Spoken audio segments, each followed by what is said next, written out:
Some of you think we can solve poverty by throwing more money at it.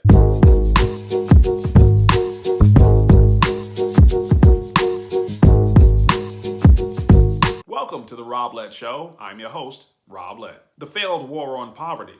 That's the focus of today's podcast. We've got a lot to unpack here today. I like to cover topics that we always seem to debate over in society. This is one that never goes away, even though the left was supposed to have solved it. Some of what we'll cover today is what's better, the issue of homelessness, the issue of poverty, the solution from the left, what the war has cost us so far, the question nobody seems to ask, and why the war on poverty is a double failure. But before we get started, I'd like you to go ahead and do a few things. First of all, like this video, subscribe to it. If you're on YouTube, to the upper right-hand corner, you'll see a bell. That's a notifications bell. Click it and it'll notify you the next time we release a new show. If you're on Rumble, though, to the upper right-hand corner, you'll see a share button. Click it and it'll share this video with a friend of yours who should have been here with us today.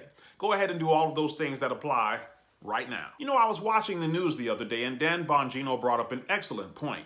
You know, Biden ran on a campaign called Build Back Better. As we complete the second year of the Biden administration with the midterm elections coming up this year, the question we all should be asking ourselves is it better? Bongino went on to say, I'm not trying to get into a debate over whether or not you think it was Biden's fault. The question we're asking is it better? I thought this was an excellent point because it keeps you from having lengthy debates with people, and at the same time, it makes people face the hard truths about where we are as a country after having been exposed to nearly 2 years of Biden's policies. Are grocery prices better? Are gas prices better? Is the fact that we went from energy independent through the Keystone Pipeline and then shut it down to become dependent again? Is that better? Is our inflation rate better? Are the rates of illegal immigration better? Is our relationship with foreign countries better? Biden ran being very critical of Trump's handling of COVID, but are the casualty rates under Joe Biden better than they were under Donald Trump? Are they better? Again, I'm not asking if you think it's Joe Biden's fault. I'm merely asking, is it better? I think we all know the answer to that. Even Democrats agree it's worse by nearly every measure. But only Democrats are surprised by this. Conservatives are not surprised at all. Democrats have always had policies that sound so great, that sound so caring, until you start asking about the results of all those caring policies. Then you'll notice a pattern. They've thrown a ton of your money at a problem, not only to find that they've not solved the problem, but that they could have handled the problem better if they just let the free market handle it in the first place. Homelessness is the first issue that comes to mind. If you weren't aware, out of the entire population of homeless people nationwide, half of them live in California. Of the 10 cities with the highest rate of homelessness in America, 5 of them are from California. Since this administration is so concerned about knowing the root causes of things, I thought you might be interested in knowing the root causes of homelessness. According to World Population Review, the top 4 causes of homelessness in order are lack of affordable housing, unemployment, poverty, and low wages. I'm going to set lack of affordable housing to the side for a minute because 3/4 of the problem seem to all be related to income. All the rest of these are just different ways to describe poverty. But how can that be? Didn't the left already declare a war on poverty? In fact, I'm sure of it. In 1964, Democrat Lyndon B. Johnson gave a speech declaring his official war on poverty. And this administration today, here and now, declares unconditional war on poverty in America.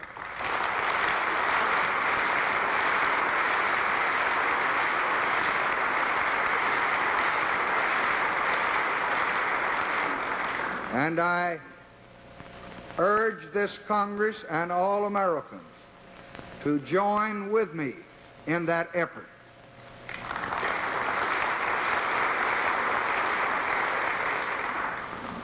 It will not be a short or easy struggle.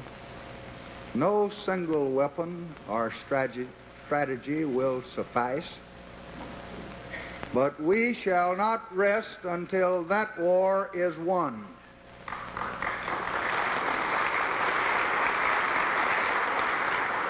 The richest nation on earth can afford to win it. We cannot afford to lose it. The program I shall propose will emphasize this cooperative approach to help that 1/5 of all American families with incomes too small to even meet their basic needs. Our chief weapons in a more pinpointed attack will be better schools and better health and better homes and better training and better job opportunities to help more Americans, especially young Americans, escape from squalor and misery and unemployment roles where other citizens help to carry them. Of course, people cannot contribute to the nation if they are never taught to read or write, if their bodies are stunted from hunger, if their sickness goes untended, if their life is spent in hopeless poverty, just drawing a welfare check. So we want to open the gates to opportunity. But we're also going to give all our people, black and white, the help that they need to walk through those gates. And somehow you never forget what poverty and hatred can do when you see its scars on the hopeful face of a young child. I never thought then, in 1928, that I would be standing here in 1965. It never even occurred to me in my fondest dreams that I might have the chance to help the sons and daughters of those students and to help people like them all over this country. But now I do have that chance. And I'll let you in on a secret. I mean to use it.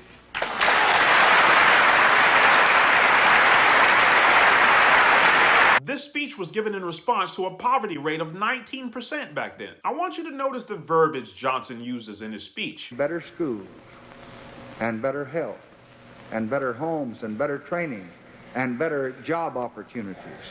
He proposes that everything about poverty be better, just like Biden. And also, just like Biden, better schools. The schools suck. I went to Crenshaw High School in South Central. Right now, 3%, that's not a typo, 3% of kids can do math at grade level. Nothing is better. In fact, it's worse than before the Democrats stepped in to fix it. So technically, this is the second time Build Back Better has failed. Have you noticed that 50 plus years from its inception, no one is suggesting that the Apollo program was a failure? The Apollo program was an unchallenged success because it accomplished its stated goal, to land a man on the moon and return him safely to Earth. The stated goal of the war on poverty, as enunciated by Lyndon B. Johnson on January 8, 1964, was not only to relieve the symptom of poverty, but to cure it, and above all, to prevent it. Measured against this objective, the war on poverty has not just been a failure, it's been a catastrophe. It was supposed to help America's poor become self-sufficient, and it has made them dependent and dysfunctional. This year will be nearly 60 years since the Democrats waged this war on poverty. We already know it's a failure, but the question is, by how much? How much would you guess Americans have spent fighting this so-called war on poverty? Keep in mind, it's been nearly 60 years, so how much would you guess government has spent of our money? You already know the government spends no less than $1 billion on anything, and you know it's been nearly 60 years, so what would you guess? 60 billion fighting poverty? Would you like to double that to 120 billion? How about quadruple that? 240 billion? The last numbers that I was able to find shows that we as a country have spent $23 trillion fighting poverty. 23 trillion.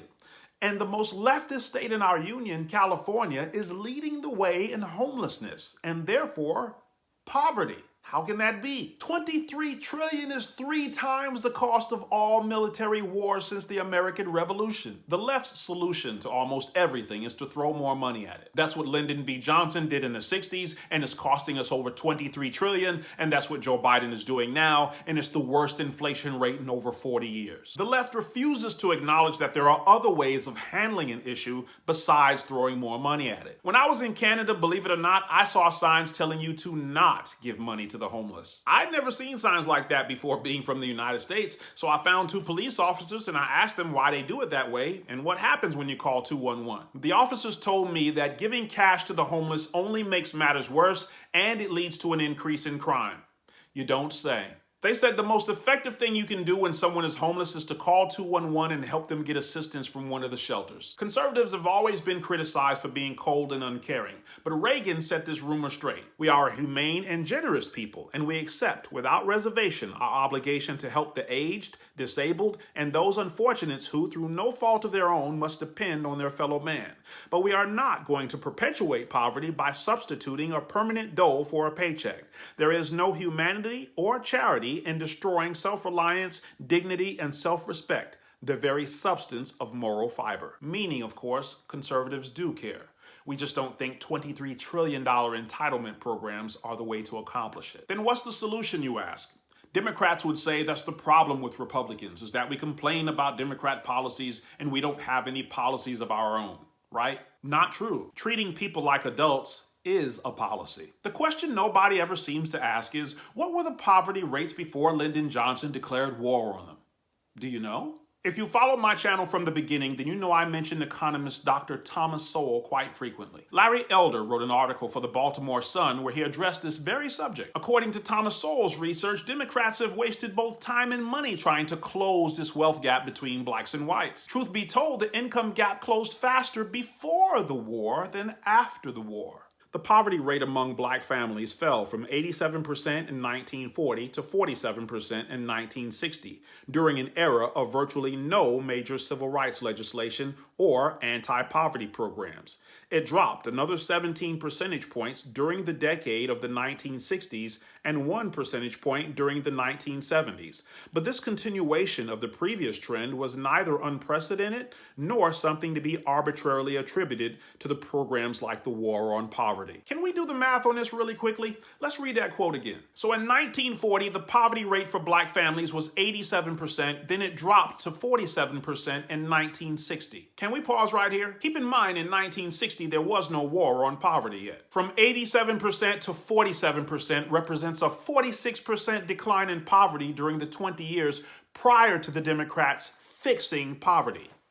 46% decline in poverty. Now it says it dropped an additional 17 percentage point during the decade of the 60s and an additional percentage point during the decade of the 70s for a total of 18 percentage points. If you subtract 18 from 47, now that means the poverty rate is down to 29%. And some of these years, the mid-60s, are the years when Lyndon B. Johnson fixed poverty. Well, from 47% to 29% is a 38% decrease in poverty. Can I translate this for you? If poverty was already falling at a rate of 46% before you got there, and then after you fixed it, suddenly it's falling at a rate of 38%, that means all you did was interfere with progress. Poverty was already falling 8% faster and for free before you decided to declare war on it. But we're in the year 2022. This is the last poverty rate I was able to find on record. In fact, throughout the entire year of 2021, the poverty rate has been lower than that 16.1% that we saw in December of 2020, Parolin said. The Columbia team estimated that poverty in 2021 rose to a high of 14.3% in February and declined to 9.3%, its lowest level of the year.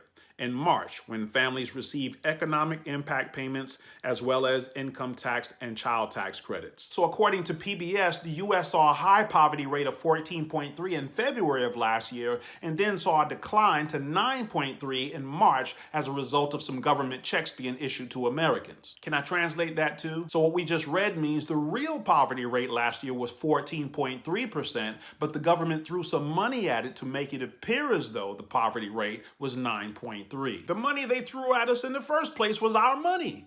Do you smell a scam? You should, because if you thought a 38% decline in the poverty rate was a slowdown compared to our previous 46% decline in the poverty rate, wait until you think about the fact that just last year, our poverty rate was 14.3%, and in 1964, when Lyndon Johnson declared the war on poverty, It was 19. In 60 years? Are you kidding me? That's even less than a 38% decrease in the poverty rate. That's only a 25% decrease in the poverty rate when we were at 46% all by ourselves with no assistance from Democrats. But I know we have to throw in the fact that we just came off a pandemic, right? Look, you're not proving your case right now. All you'd be doing is proving my point that the government is the problem. Because I know right here in Georgia, our Republican governor fought tooth and nail to fight our Democrat mayor to keep our businesses open. So we're right back to my initial argument of if you really want to know why poverty is increasing, is because Democrats keep voting for more and more government interference. The more government interference you have, the more poverty you have. Again, you can disagree with me, but explain to me the reason why California is leading the way as the most leftist state in the nation, leading the way in poverty, and it's among the top 5 in terms of the number of citizens who are now leaving their state. It's not a coincidence. All this goes to prove is that what conservatives have been saying all along is absolutely correct. That simply living in America was enough to reduce poverty. And that's not my opinion, mind you. That's the stats speaking. A 46% reduction in poverty without Democrat assistance, thank you. This also goes to prove why the Democrats' war on poverty has been a double failure. Heck, maybe even a triple failure. It's a failure, first of all, because the Democrat policies cost us $23 trillion for something that we could have got for free. It's a failure, second, because it also proves that Democrats are the actual source of the wealth gap that they're always complaining about between rich and poor. But it's also a failure because Democrats are quick to use children as a reason to pass more legislation. But only 7% of children were born out of wedlock the year that Johnson's war began. By 2014, that number was 41%. The collapse of marriage is one of the main causes of poverty among children today. 1890, 1900, you look at census reports, a black kid, believe it or not, was slightly more likely to be born to a nuclear intact family than a white kid. Even during slavery, a black kid was more likely to be born under a roof with his biological mother and biological father than today. What's happened is we launched this so-called war on poverty in the 60s. Where literally Lyndon Johnson sent people knocking on doors. I lived in the 60s, and people knocked on doors apprising women of their availability to welfare, provided there was no man in the house. And we went from 25% of blacks being born outside of wedlock in 65 to 75% right now. And you look at how much money that we spent on welfare, and the lines are parallel. It was a neutron bomb dropped on this country, not just on the black community, but on people in general. At one time, only about 5% of whites were born outside of wedlock. Now 25% of whites are born outside of wedlock. It is the number one problem in this country, and what we've done, in my opinion, is we've economically incentivized women to marry the government, and we've allowed men to abandon their financial and moral responsibility. And it's all government funded, discouraging work, and penalizing marriage. Well, we'll never get it all, but we sure unpacked a lot. In this episode, we covered what's better. We opened the show by asking the question, what's better?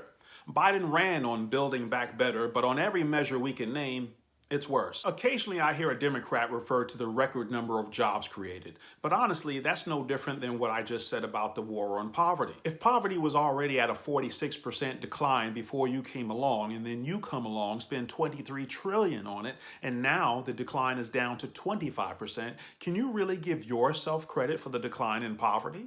The answer is no. Everyone knows that Trump was responsible for a record number of jobs being created in the United States, and Democrats were also responsible for a record number of businesses being closed during the pandemic. So what do you think is going to happen almost 2 years later when businesses finally get to reopen?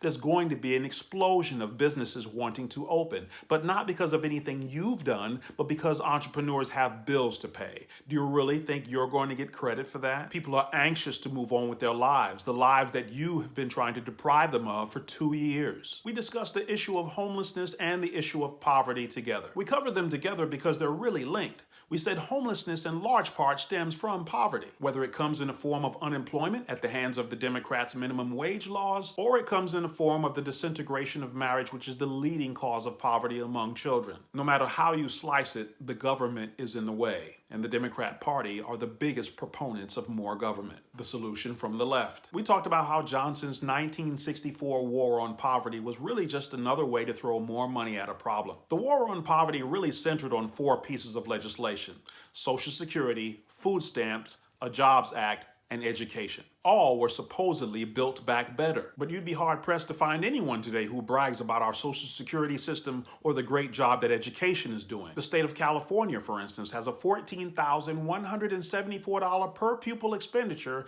and yet many of the children in California still can't read. What the war has cost us so far. They say the definition of insanity is doing the same thing over and over again and yet expecting a different result. For nearly 60 years, we spent an insane $23 trillion in 4 areas of our lives that no one can agree is actually getting better: healthcare, education, welfare fraud, and lack of jobs. And nobody, Republican or Democrat, mind you, has the you-know-whats to campaign against it. The question nobody seems to ask. We discussed how no one ever really asked what the poverty rate was before Democrats declared war on it. That's a good question to ask, don't you think? If you're going to spend $23 trillion on something. This is a common tactic of the left, by the way, to take credit for things that have been accomplished by capitalism and the free market and claim that is the accomplishments of more government policies. Why the war is a double failure. Finally, we discuss why the war on poverty is really a double failure. And I threw in a bonus for good measure. It's a failure first because it makes us pay for something that we could have got for free. It's a failure second because it purports to be fighting the wealth gap when all the while it's actually the cause of it. And it's a failure lastly because it exposes the most vulnerable among us, children, to poverty by penalizing marriage. Make sure you stick around for our next podcast, The Truth About Affirmative Action, because some of you think the solution to fighting racism is more racism. I've been trying to figure out the best way to handle our live broadcasts. I never know how many people will attend, for how long, and whether I should discuss the topics that I want to talk about or the ones that you want to talk about. I've determined that the best way to handle this is like a radio show. A radio show runs autonomously whether they have callers or not. This probably works out great anyway because, as you know, there are sometimes topics I don't always get a chance to cover on my show. It takes time to do a show, from picking a topic to actually doing the research to filming it to editing it to uploading it. All of this stuff takes a tremendous amount of time. So choosing a radio format may give me an outlet to go back and scoop up some of those topics that I don't have the time to do a show on each one. And because it's live, I may not have to edit it. We'll do our next live broadcast from Maryland this coming Friday, April 22nd at 9 p.m. Eastern Standard Time. I'll conclude with the words of Thomas Sowell. There's no explanation needed for poverty. The species began in poverty. So what you really need to know is, what are the things that enable some countries and some groups within countries to be prosperous? I'm Rob Lett, and I approve this message. Hey, it's Rob. You already know that the days of you and I being able to freely interact like this are slowly coming to an end. You've got 2 choices. You can either be reactive to all of the censorship and try to determine where all the conservatives have gone, or you can go to roblett.com. I don't know about you, but I've never been one to sit back and wait on anyone to come and rescue me. Sure, there may be some social media company that gets invented that's better than the ones we have right now, but guess what? For thousands of years, adults have never had to rely on a platform in order for us to speak to each other. So we don't need that today.